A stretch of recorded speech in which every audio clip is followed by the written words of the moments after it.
একজন গর্ভবতী মায়ের সুরক্ষার জন্য গর্ভবতী মা এবং গর্ভবতী মায়ের পরিবারের সদস্যদের যে বিষয়গুলি খুবই খেয়াল রাখা প্রয়োজন। গর্ভকালীন সময়ে বাড়ি কাজ করা যাবে না, যেমন টিউবওয়েল চাপা, ধান বানা, ভারী জিনিস তোলা, অতিরিক্ত ভারী কাপড় ধোয়া ইত্যাদি। গর্ভবতী শরীরে ঝাঁকি লাগে এমন কাজ এবং দূরে যাতায়াত করা যাবে না। গর্ভবতীকে দিনের বেলা অন্তত 2 ঘন্টা বিশ্রাম নিতে হবে। গর্ভস্থ শিশুর সঠিক পুষ্টি নিশ্চিত করতে এ সময় গর্ভবতীকে প্রতিবেলায় স্বাভাবিকের চেয়ে একটু বেশি পরিমাণে পুষ্টিকর খাবার খেতে হবে, যেমন শক্তিদায়ক খাবার, ভাত, রুটি, পরোটা, আলু, চিনি, গুড়, সুজি এবং সয়াবিন তেল, বাদাম, কলিজা, ঘি, মাখন, ডিমের কুসুম ইত্যাদি। ক্ষয় পূরণকারী এবং শরীর বৃদ্ধিকারক খাবার, মাছ, মাংস, দুধ, ডিমের সাদা অংশ এবং বিভিন্ন ধরনের ডাল, মটরশুঁটি, সিমের বিচি, বাদাম, তেল, সরিষা ইত্যাদি।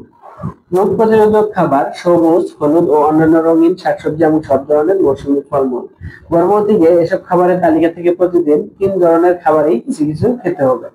এছাড়াও গর্ভবতী যেন সবসময় হাসি খুশি থাকে সেদিকে খেয়াল রাখা জরুরি। গর্ভবতীকে প্রতিদিন ভরা পেটে একটি করে আয়রন ফলিক অ্যাসিড ট্যাবলেট একটানা কমপক্ষে 120 দিন খেতে হবে। গর্ভস্থ শিশুর বুদ্ধি বিকাশ ও গর্ভপাতের ঝুঁকি প্রতিরোধের জন্য প্রতিদিন তরকারিতে আয়োডিনযুক্ত প্যাকেট লবণ খেতে হবে, তবে অতিরিক্ত লবণ বা ভাতে কাঁচা লবণ খাওয়া যাবে না। গর্ভবতীকে বেশি করে পানি খেতে হবে, কমপক্ষে 8 থেকে 10 গ্লাস। এই নিয়মগুলি অবশ্যই একজন গর্ভবতী মহিলার জন্য খুবই জরুরি।